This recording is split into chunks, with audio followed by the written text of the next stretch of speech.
మొదటి విడత పంచాయతీ ఎన్నికల నోటిఫికేషన్ విడుదలతో నామినేషన్ల ప్రక్రియ ఊపందుకోనుంది. నల్గొండ జిల్లాలో మొదటి విడత 318 గ్రామ పంచాయతీల్లో పోలింగ్ జరగనుంది. గ్రామ పంచాయతీ ఎన్నికలు పారదర్శకంగా నిర్వహించేలా అన్ని ఏర్పాట్లు పూర్తి చేశామని చెబుతున్న జిల్లా కలెక్టర్ ఇలా త్రిపాఠితో మా ప్రతినిధి రమేష్ ఫేస్ టు ఫేస్. నేటి నుంచి గ్రామ పంచాయతీ తొలి విడత ఎన్నికలకు నామినేషన్ల ప్రక్రియ ప్రారంభమైంది. ఇప్పటికే అన్ని ఏర్పాట్లు కూడా పూర్తి కావడం జరిగింది. మనతో మాట్లాడడానికి నల్గొండ జిల్లా కలెక్టర్ ఉన్నారు. మేడం, మొత్తం తొలి విడతకు సంబంధించి ఈరోజు నామినేషన్ల ప్రక్రియ కూడా ప్రారంభమైంది. మొత్తం తొలి విడతలో ఎన్ని ఎలక్షన్స్ జరుగుతున్నాయి, ఎలా ఉంది? రమేష్ గారు, మన మొత్తం తెలంగాణలో మనది ఫస్ట్ విడతలో హైయెస్ట్ నెంబర్ ఆఫ్ జీపీస్ ఎన్నికలకి పోతున్నాయి. Almost Nalgonda revenue division, Chandur revenue division, అందులో ఉన్న 14 మండలానికి సంబంధించిన ఆల్మోస్ట్ 90-93 కేంద్రాల్లో ఈరోజు మేము నామినేషన్ స్వీకరిస్తాము. ప్రతి ఒక్క ఆర్ఓకి నిన్న DPO, additional collector, local bodies మరియు జిల్లా ఎన్నికల అథారిటీ ఆధ్వర్యంలో ట్రైనింగ్ కూడా చేయడం జరిగింది. అదేవిధంగా మనకి కావాల్సిన statutory, non statutory stationery materials, form 3 అవి అన్నీ కూడా సరిపడాలాగా అన్ని నామాంకన కేంద్రానికి పంపడం జరిగింది.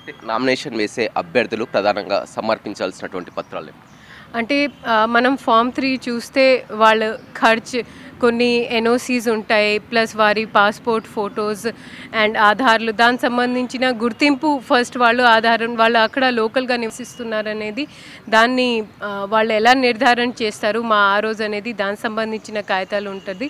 మొత్తం ఒక 13-14 డాక్యుమెంట్స్ ఉన్నాయి.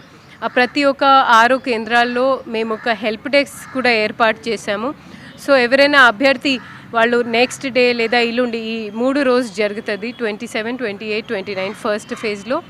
సో వాళ్ళు ఈరోజు కూడా వచ్చి, ఇప్పుడు నేను ఒక అభ్యర్థిని అనుకోండి, నేను ఈరోజు వెళ్ళి ఆ హెల్ప్ డెస్క్లో ఏమేమి కాగితాలు కావాలో ఈరోజు వెళ్ళి నేను చేసుకోవచ్చు. మార్నింగ్ 10:30 నుండి ఆ ప్రక్రియ స్టార్ట్ అవుతుంది, సాయంత్రం 5 వరకు ఉంటుంది. సో అభ్యర్థులు ఈరోజు కూడా వచ్చి ఏమేమి కాగితాలు అవసరం ఉందో వాళ్ళు వచ్చి చూసుకోవచ్చు.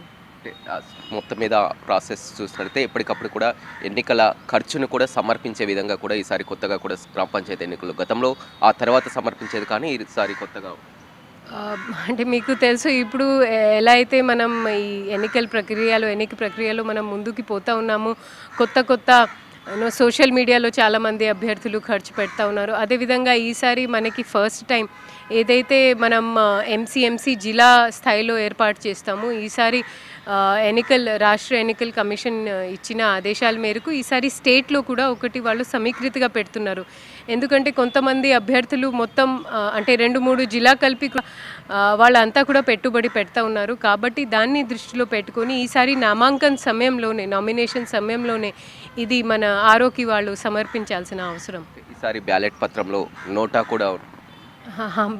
కూడా చెప్తున్నారు. అందుకే మేము ఈసారి మనది పెద్ద జిల్లా కాబట్టి అండ్ ప్లస్ ప్రింటింగ్కి కూడా మనకి తక్కువ టైం ఉంటుంది. ఈ ఫేజ్ సంబంధించిన మన పోలింగ్ 11 నాడు ఉంది. సో మేము కూడా ఆల్రెడీ ప్రైవేట్ ప్రింటర్స్కి ఇది ప్రచారం సంబంధించిన కావచ్చు లేదా బ్యాలెట్ ప్రింటింగ్ సంబంధించిన కావచ్చు, వాళ్ళకి కూడా ఒక నోటీస్, ఒక పత్రాలు అయితే జారీ చేయడం జరిగింది. మేము స్టేట్ ఎలక్షన్ కమిషన్ వారి దిశానిర్దేశాల మేరకు దాన్ని తూచా తప్పకుండా పాటిస్తాము. భద్రతా పరంగా కూడా, ఎందుకంటే రూరల్ ఏరియా ప్రాంతాల్లో గ్రామ పంచాయతీ ఎన్నికలు అనగానే, స్థానిక సంస్థల ఎన్నికలు అనగానే చాలా వరకు పోటీదారులు ఉంటారు, ఘర్షణ వాతావరణం ఉంటాయి, కొన్ని సెన్సిటివ్ పోలింగ్ సెంటర్స్ కూడా ఉంటాయి. ఏ విధమైన ఏర్పాటు అంటే మేము మీ ఛానల్ ద్వారా అంటే అందరితో మేము రిక్వెస్ట్ చేసేది ఏంటంటే, ఇప్పుడు మీటింగ్స్ కానివ్వండి, ఇంకా ఏదైనా ప్రచారాలు కానివ్వండి, దయచేసి సంబంధించిన అధికారితో ముందే అనుమతి తప్పకుండా తీసుకోవాలి. లేదా లాస్ట్ మూమెంట్లో మీరు చెప్పినట్లు అక్కడ అనవసరం ఫీల్డ్లో ఘర్షణ అవుతుంది. చాలా హైపర్ లోకల్ ఈ ఎలక్షన్, చాలా హీటెడ్గా ఈ పోటీ జరుగుతుంది. కాబట్టి దయచేసి మీరు సంబంధించిన ఆర్డీఓతో, ఎంపీడీఓతో మీరు సంప్రదిస్తే మీకు మీటింగ్ పర్మిషన్ కూడా సరైన సమయంలో ఇచ్చేలాగా మేము ఆల్రెడీ ఏర్పాటు చేసి ఉన్నాము. అదేవిధంగా మాకు ఇప్పుడు మోడల్ కోడ్ ఆఫ్ కండక్ట్ కూడా మొన్నటి నుంచి, అంటే ఎన్నికల కమిషన్ ఇది అనౌన్స్ చేయగానే మోడల్ కోడ్ ఆఫ్ కండక్ట్ కూడా అన్ని గ్రామీణ ప్రాంతంలో అమల్లోకి వచ్చింది.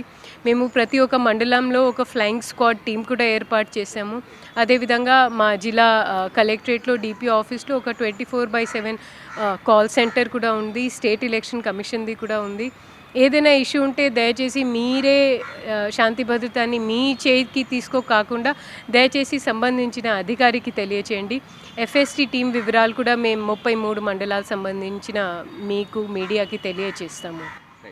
చూడొచ్చు, మొత్తం ఎప్పటికప్పుడు కూడా ఆ ఎన్నికల ఏర్పాట్లు అన్నీ కూడా సజావుగా జరిగేలా కూడా అన్ని ఏర్పాట్లు కూడా పూర్తి చేశామని కూడా జిల్లా కలెక్టర్ ఇలా త్రిపాఠి చెప్తున్నారు. ఈ రోజు నుంచి కూడా నామినేషన్ల ప్రక్రియ, తొలి విడతకు సంబంధించి నామినేషన్ల ప్రక్రియ ప్రారంభం కానుందని చెప్పొచ్చు. 3 విడతల్లో 11, 14, 17 3 విడతల్లో కూడా ఎన్నికలు జరగనున్నాయి. నల్గొండ జిల్లాకు సంబంధించి 318 గ్రామ పంచాయతీలకు మొదటి విడతలో ఇవాళ ఎన్నికలు నామినేషన్ల ప్రక్రియ అయితే ప్రారంభమవుతుందని చెప్పవచ్చు. ఏదేమైనప్పటికీ కూడా ఎన్నికల్ని సజావుగా నిర్వహించేందుకు ఇప్పటికే అధికారులకు కూడా మొత్తం కూడా స్లింగ్ ఇచ్చాం, అన్ని ట్రైనింగ్ కూడా ఇచ్చాం, సజావుగా జరిగేలా ఏర్పాట్లు చేస్తున్నామంటూ కూడా జిల్లా కలెక్టర్ ఇలా త్రిపాఠి చెప్తున్నారు. వినోద్ రవితో రమేష్, బిగ్ టీవీ.